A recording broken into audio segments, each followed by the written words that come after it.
Coming up in the morning edition, the latest labor force survey results have been revealed. A contract is signed to bring about regulation for Japanese imported cars and more roadwork upgrades.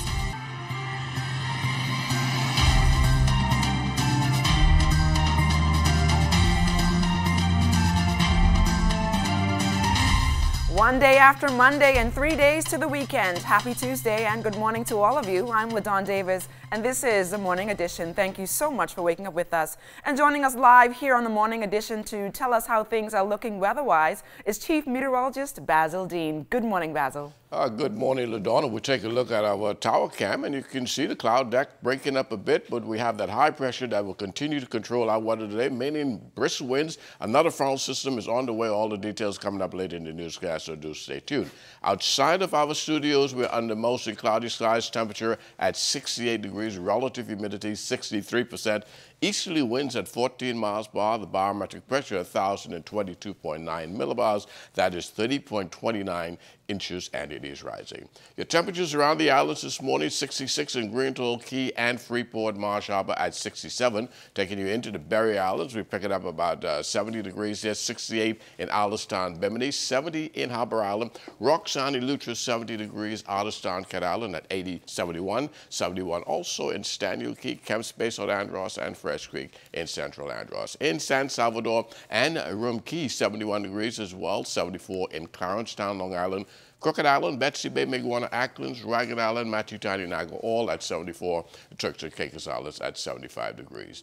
And your boating forecast for today in the northwestern islands, easterly winds 15 to 25 knots. Very rough seas. They're going to be around 5 to 8 feet over the ocean, so advisories are in place for boaters in the northwest Bahamas. High tide, 8:27 this morning. The low tide will take place at 2:54 this afternoon. And for the central and southeastern islands, winds easterly as well, 20 to 30 knots. Very, very rough sea conditions, 7 to 10 feet over the ocean. We ask the small boaters in the extreme northwest, southeast Bahamas, to remain in port, as those winds are going to be very stiff, at least for the next 24 to 36 hours. And our satellite picture is showing some clouds are there and that frontal boundary now just to the south of the Bahamas. And that's going to do it for your first look at Weather in the Morning edition. Stay tuned. Your forecast for today and tonight is still ahead. Keep that good weather coming, Basil. Meanwhile, traffic reporter Sieska Adderley is standing by with traffic cops to tell us how things are looking on our streets. Hello, Sieska. Good Tuesday morning, one and all. This morning's traffic report, we're coming to you live from East Bay Street. It's another windy one, so I hope we're not falling into the trap that Sergeant Thompson told us about yesterday, where we are sleeping in a little longer and as a result getting on the road later. Good morning, Sergeant Thompson. Are you finding that's the case this morning? Good morning to you. Good morning, Bahamas. I think it's still the case where persons are gonna be in bed a bit longer because it's a bit cooler.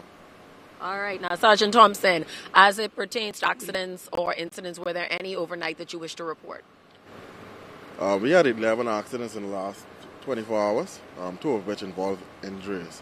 One significant accident happened in the area of Blue Hill Road, in the area of the shopping plaza, Carmichael, Super Valley Shopping Plaza, where we had an overturned vehicle.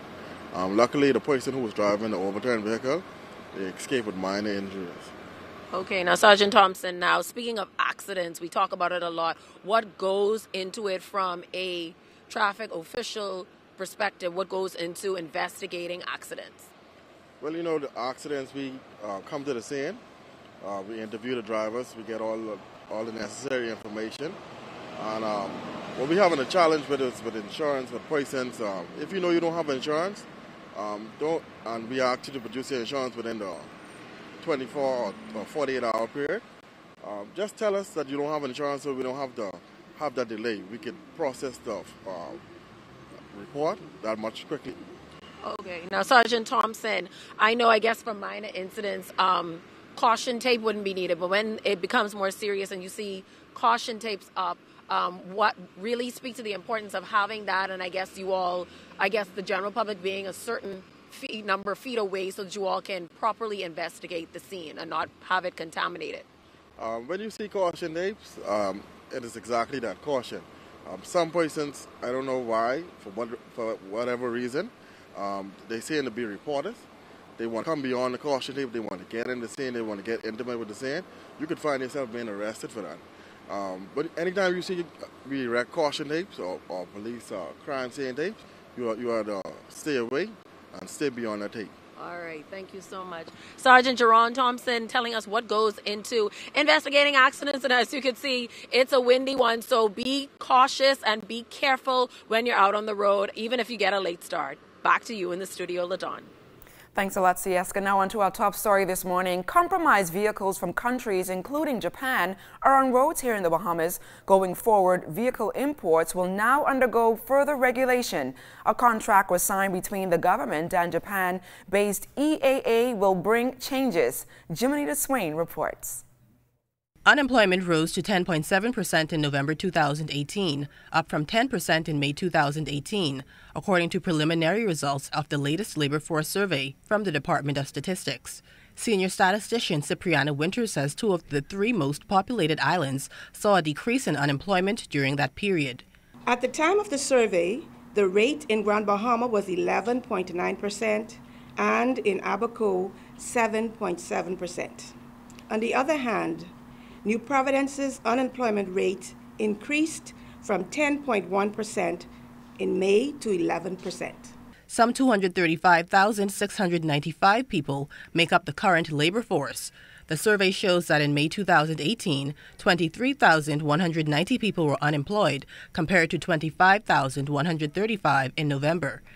Overall, the unemployment rate for women reached 11.3% in November, compared to 10% for men. Winter says young people continue to represent the highest group of the unemployed in the country. The unemployment rate for young women reached 24.1%, compared with 22.4% for young men, 23.1% for both sexes. Employment rose by 2,305 during the 6 months from May to November 2018. On a year-over-year basis, Winter says employment grew by 6,830, or 3.4%. Employment gains were driven by private sector employees, which increased by 3.8% to 135,000 persons when compared to May. Additionally, the number of self-employed persons stood at 32,475, an increase of 11.9%. The number of discouraged workers in the country also declined in November by 6.7%, falling 9.1% in New Providence and 9.8% in Grand Bahama. Abaco, however, saw an increase in discouraged workers, those numbers jumping by 7.9%. Looking at the overall numbers, Acting Director of Statistics Leona Wilson says there were increases in employment and unemployment numbers and explains why unemployment was higher. So even though when you look at the absolute numbers, the absolute numbers is higher than the unemployed, but because the unemployed is lower, the total number is lower, the rate is higher. Cleopatra Murphy, ZNS Network News.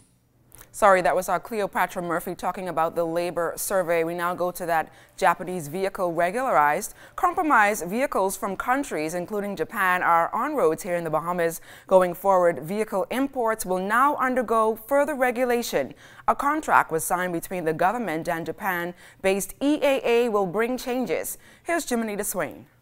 The Bahamas, which is sometimes considered a dumping ground for unsafe vehicles, will soon become better regulated by officials from the Bahamas Bureau of Standards after government signed a deal Monday with Japanese company EAA Limited to provide vehicle inspections for cars imported from Japan.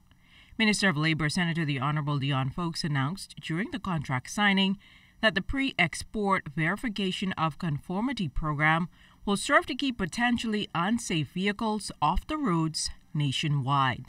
Japan as a country has suffered several nuclear accidents, the latest in 2011 in Fukushima, and it is imperative that potentially radiated used vehicles are not allowed to enter the Bahamas.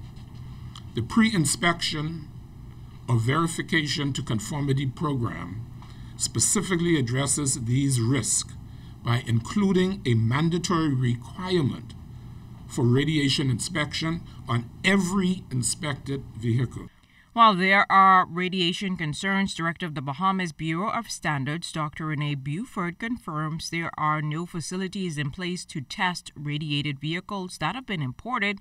She notes that the protocols will change that. So we trust that, going forward, moving forward in the next 3 months or so, we will begin to ensure that we test for all of these specifications, etc., that we will not have cars that are radiated entering the country. Minister Folks pointed out that the EAA inspectors will also check for steering wheel alignment, braking force, and gas emissions, among other things.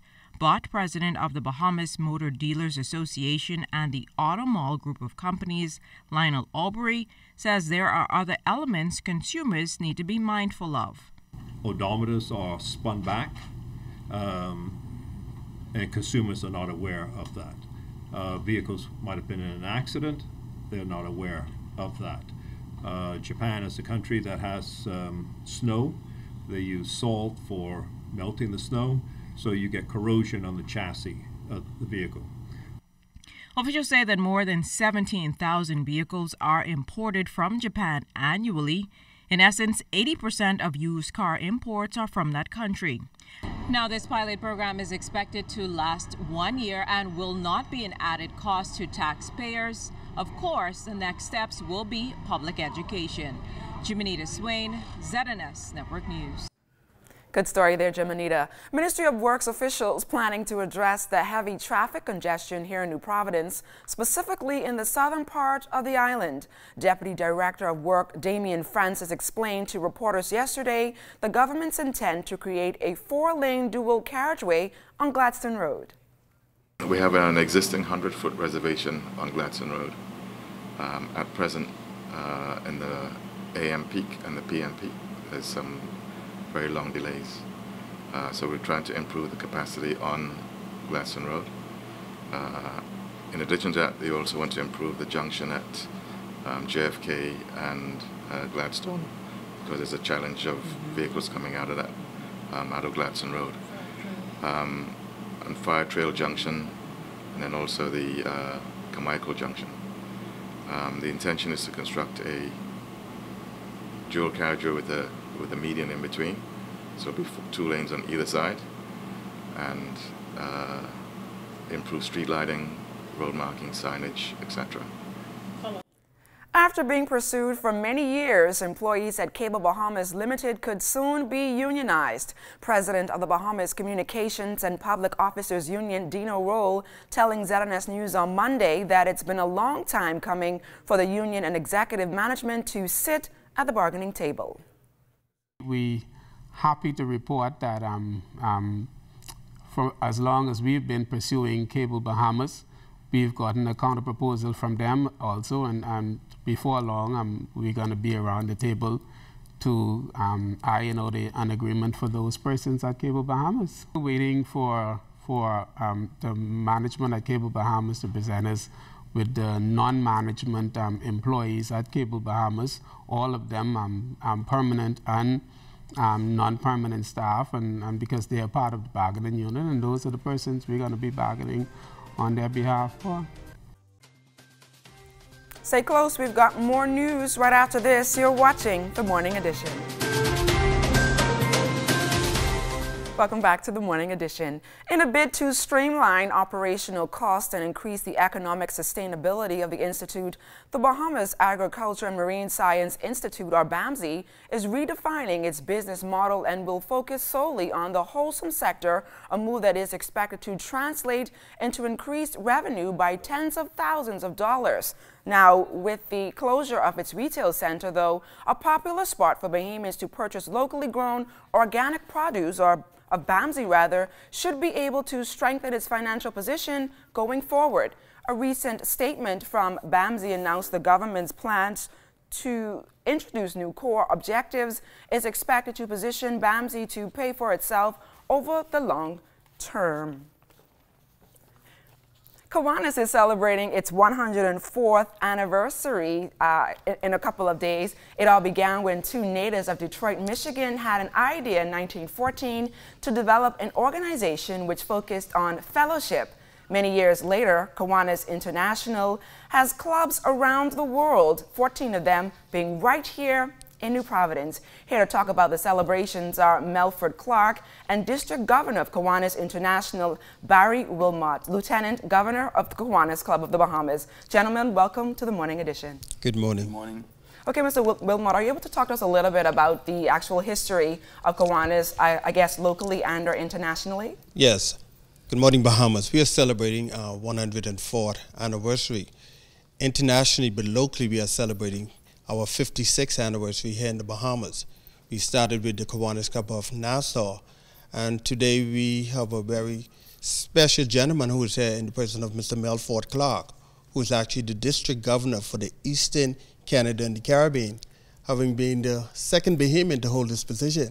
I will allow him to tell us more about his position. The Eastern Canada and Caribbean district is one of about 35 districts, because Kiwanis International is made up of district, and then you got divisions, and then the club level.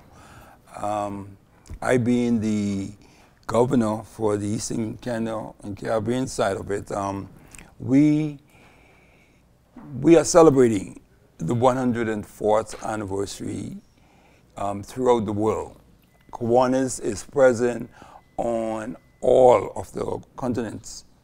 So therefore, you will find during this week persons celebrating and doing service. Our mission is serving the children of the world. Okay, Lieutenant Clark, are you able to talk to us a little bit about celebrations for the 104th? Okay. I am the governor, and he's lieutenant governor. Okay, go ahead. Okay. The celebration, we are focusing on the children. All of the clubs are doing something in relationship to the children of the world. For example, persons are having projects that, like visiting hospitals, going out there, helping the disabled, going to projects where, like for example, a club in Canada, they're having a pancake day for the children in their community. It's all about community focus. And as long as we satisfy our main mission, which is serving the children of the world, we are doing the job that we are here for. Mr. Wilmot, are you able to talk to me about, I guess, how important are the clubs to the organization? Yes, we have approximately 14 clubs in the Commonwealth of the Bahamas, 8 being in New Providence and 6 in the Family Islands. And we started our celebration since January 1 of this year, and we're doing some very creative stuff. To end the year, we made a contribution to our Royal Bahamas Police Force in terms of providing them with donuts and coffee as a thank you for all that they do. This coming weekend, we have one of our local clubs in New Providence who is going to do a reading fair. And the list goes on and on and on. We're just trying to make a difference in all of our communities. Thank you so much, gentlemen, for joining us here on the Morning Edition, and best of luck on your endeavors. Happy birthday, Kiwanis. Stay close. We've got more news right after this. You're watching the Morning Edition.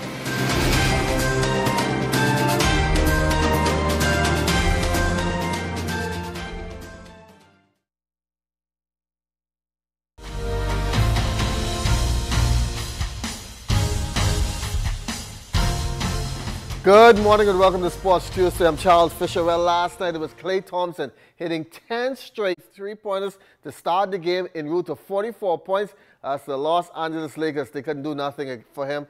They went down to the Golden State Warriors. The final score in that game was 130-111. Buddy Hield with an off day yesterday, only 11 points as the Sacramento Kings. They lost to the Brooklyn Nets 123-94. Now, Buddy and the Kings back on court tonight. They'll take on the Toronto Raptors. As for DeAndre Ayton, he is doubtful for tonight's game against the Minnesota Timberwolves. He's still dealing with that ankle injury. Well, the Donald Davis Royals and the C.H. Rich Raptors met once again for the pennant of the junior boys in government school, and this one went right down to the wire.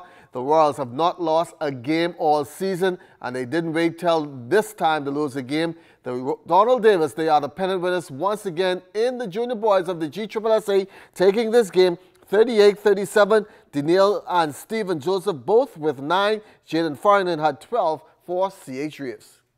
This is the third time we met for the year. The first time in our school tournament, we beat them by 1 to go to the championship. And in the majority rule tournament, our final four, we beat them by 10 to go to the championship. So they're a very good team, very well coached. Competition is good. Just got to play and make our adjustments in. It's very good for the game and for the improvement of the game. We missed a lot of laps in the fourth quarter. Alone, we could have gone up only 10 points in that game, but unfortunately, we missed it, and they were able to execute on the other end.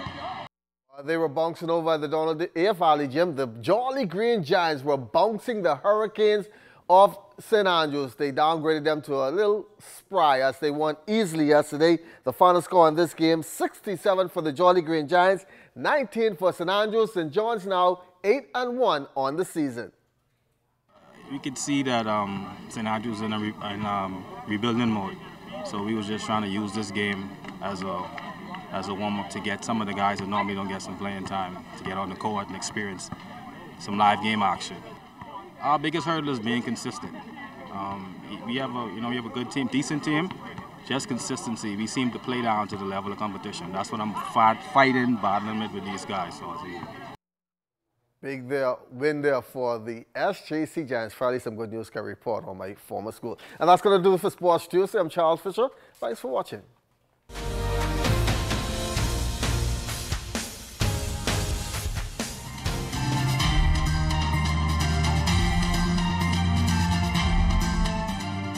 In our final look at weather, we have that cold front which has now exited the southeast Bahamas, and that high pressure will continue to produce some strong winds right into Friday. But on Friday, we anticipate another front system will move into the northwest Bahamas, and that will reinforce these cool temperatures that we have been experiencing. But there will be a warm-up just ahead of that, so you'll notice temperatures starting to climb tomorrow heading into Friday, but thereafter, things will start to go down again. Periods of clouds and sunshine today, remaining breezy, high temperature getting up to 76 degrees. And tonight, going to be partly cloudy, breezy again with a few showers in spots. Low temperature getting down to 68 degrees. And the extended weather forecast over the next 7 days. Pretty decent weather into Thursday, but come Friday, the rains come in ahead of that front system. The front goes through by midday on Friday. The winds will swing out of the northwest, and you'll see those temperatures once again dropping into the 70s during the daytime and some low 60s during the nighttime. And by Tuesday, low temperature should get down to about 58 degrees here in the capital and around the low 50s in the extreme northwest Bahamas. So, Don? Thanks a lot, Basil. And just before we go, I'd like to say happy anniversary to my parental unit, Gus and Linda Lewis, over there in picturesque Harbor Island, celebrating 31 years of marital bliss. Happy anniversary, guys. Well, that's going to do it for the morning edition. Make sure to join us this evening at 6 p.m. for our 2-hour newscast. Once again, I'm LaDawn Davis. Have a great day.